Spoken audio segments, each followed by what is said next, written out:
Hello student, आज हम discuss करते हैं इलेक्ट्रिक करंट पर इंपोर्टेंट क्वेश्चंस। इलेक्ट्रिक करंट पर 5 इंपोर्टेंट क्वेश्चंस आपके बोर्ड एग्जाम्स के लिए इंपोर्टेंट बनते हैं। मेरा ऐसा विश्वास है कि 100% अगर कोई करंट पर बेस्ड क्वेश्चन आया तो इन में से ही आएगा, यानी इसी पैटर्न को फॉलो करता हुआ क्वेश्चंस आपको मिलेगा। देखिए, इस सीरीज का इलेक्ट्रिक करंट पर हमारा फर्स्ट न्यूमेरिकल है Bohr model of hydrogen atom. Electron revolve around the nucleus in a circular orbit of radius this at a frequency of 6.8 10 to the power 15 revolution per second. Find the equivalent current at any point on the orbit of the electrons. बच्चों, जैसे कि हम जानते हैं current equal to होता है Q upon T। ये हमारे पास स्टडी करंट का है। ऐसे ही फॉर्मूला मैंने आपको इंस्टेंटेनियस करंट के लिए भी दिया, तो यहां पर कोई इंस्टेंटेनियस करंट का कॉन्सेप्ट नहीं लगेगा। आप केवल स्टडी करंट का कॉन्सेप्ट यूज कीजिए, I equal to Q over T। But question कहता है कि इलेक्ट्रॉन रिवॉल्व कर रहा है अराउंड द न्यूक्लियस। अगर इलेक्ट्रॉन रिवॉल्व कर रहा है किसी भी सर्कुलर ऑर्बिट में, तो उस सर्कुलर ऑर्बिट में रेवोल्यूशन में जो टाइम होता है उस टाइम को हम टाइम पीरियड से इंडिकेट कर सकते हैं। तो टाइम पीरियड होता है 1 ओवर फ्रीक्वेंसी। अगर हम यहां पर I equal to charge of electron consider करें, क्योंकि इलेक्ट्रॉन बोहर ऑर्बिट में रिवॉल्व कर रहा है, तो यहां पर चार्ज पार्टिकल हमारा इलेक्ट्रॉन हुआ।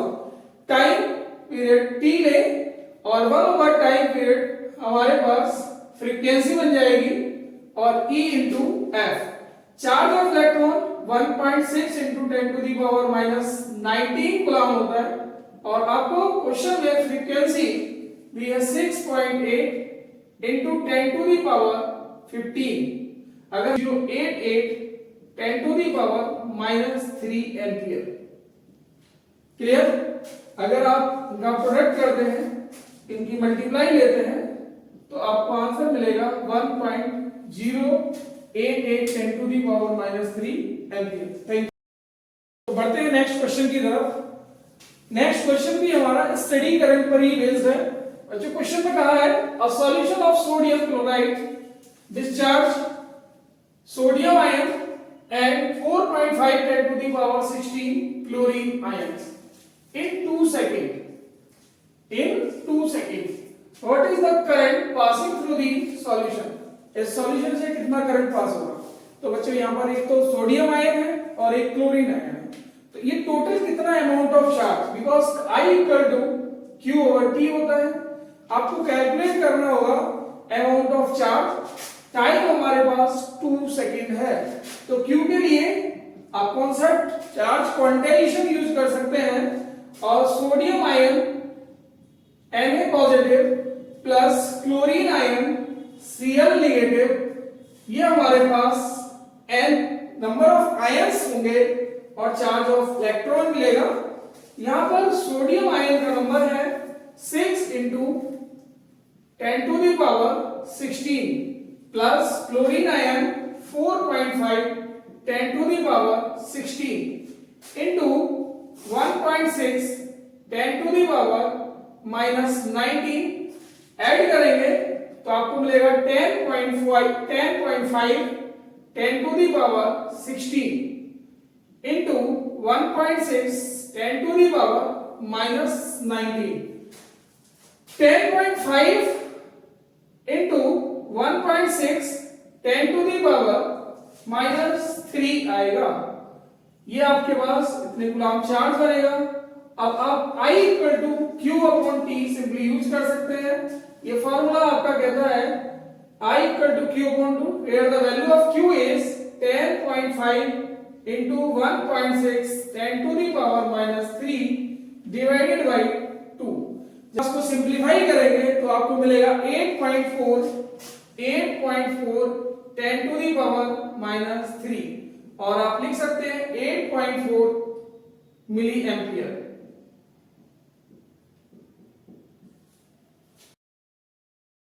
चलते हैं बच्चों नेक्स्ट क्वेश्चन की तरफ। Next question question is a charge flowing through a conductor varies with time q equal to 80 minus 3t square plus 5t cube. Calculate initial current. Second part, time after which the current reach the maximum value. Third, maximum और minimum value of current. बच्चों यहां पर हम formula use करेंगे instantaneous current, यानी current को हम dq upon dt लिखने वाले हैं। चार्ज इक्वेशन है 80 minus 3t square plus 5t cube. आप इस चार्ज इक्वेशन का डेरिवेटिव लीजिए 8t minus 3t square plus 5t cube. हम टाइम डेरिवेटिव्स अगर लेंगे तो हमें मिलेगा 8 माइनस 2 इंटू 3 6t। जो पावर होती है टाइम की वो स्टैटिक में कोफिशिएंट के साथ मल्टीप्लाई हो जाएगी और एक पावर कम हो जाती है। 3 की 5 से मल्टीप्लाई 15 मिलेगा और t स्क्वायर लिखा जाएगा। ठीक है, ये हमारे पास करंट आ चुकी है। आपसे पूछा इनिशियल करंट, इनिशियली टाइम 0 होगा तो इनिशियली t इक्वल टू आप 0 रखेंगे तो I मिलेगा आपको ओनली 8 एम्पियर। बाकी फैक्टर्स 0 हो जाएंगे। 6 इंटू 0 प्लस 15 इंटू 0 तो आपको मिलेगा I equal to 8 ampere. Second part के लिए time after which the current reach the maximum value, कितना टाइम होगा जिससे करंट मैक्सिमम वैल्यू जाए। तो जो करंट की हमारी इक्वेशंस है, इस इक्वेशन को वन टाइम डेरिवेटिव लेंगे और उस डेरिवेटिव्स को 0 के इक्वल पुट करेंगे और वैल्यू निकालेंगे टाइम की। तो di upon dt, di upon dt और यहां पर di अपॉन dt की वैल्यू आएगी जो हमारी RHS साइड है, इसमें लिखेंगे 8 minus 6t plus 15t square. अब di अपॉन dt को हम 0 के इक्वल पुट करेंगे और 8 का 0 मिलेगा कांस्टेंट का, 6t का बेटा डिफरेंशियल आएगा माइनस 6, 15 t स्क्वायर कोफिशिएंट के साथ मल्टीप्लाई हो जाएगी पावर की, 15 टू जा 30 और एक t और आप 6 को LHS साइड में ले जाएंगे तो प्लस का होगा 30t। t इक्वल टू मिलेगा 6 अपॉन 30 सेकेंड्स, इतना आपको टाइम मिल जाएगा। एंड थर्ड पार्ट कहता है मैक्सिमम और मिनिमम वैल्यू ऑफ करंट। तो इसके थर्ड पार्ट के लिए, ये हमारा सेकंड पार्ट था, ये हमारा फर्स्ट है। थर्ड पार्ट के लिए हमें मैक्सिमम और minimum value of current calculate करना है। तो आप जो टाइम की वैल्यू कैलकुलेट की है, ये वैल्यू अगर आप इक्वेशन फर्स्ट में पुट कर देते हैं तो आपको करंट मिलेगी जो कि या तो मैक्सिमम होगी या फिर मिनिमम होगी। मैथमेटिक्स में हम मैक्सिमम मिनिमम में अगर हम इसको स्पेसिफाई करते हैं कि करंट मैक्सिमम होगी या इधर मिनिमम होगी, यानी कि एक फेज में जाना चाहते हैं तो हम इसका 2 टाइम्स डेरिवेटिव करते हैं। मगर जनरली ऐसे क्वेश्चंस में सिंपल आपसे मैक्सिमम और मिनिमम ही करके पूछा जाएगा। तो आप सिंपल t की वैल्यू यहां पे फर्स्ट इक्वेशन में पुट करेंगे और रिजल्ट आएगा आपके पास 8 माइनस 6 इंटू 6/30, t की वैल्यू ये रख देंगे प्लस 15 इंटू 6/30 का होल स्क्वायर, 6/30 का होल स्क्वायर ये आएगा। जब हम इसको सॉल्व करेंगे 8 minus 36 upon 30 plus 15 into 36 upon 30, 36 upon 900, sorry 36 upon 900। इसका जो हम सिंप्लीफिकेशन करेंगे, कैलकुलेशन सॉल्व करेंगे,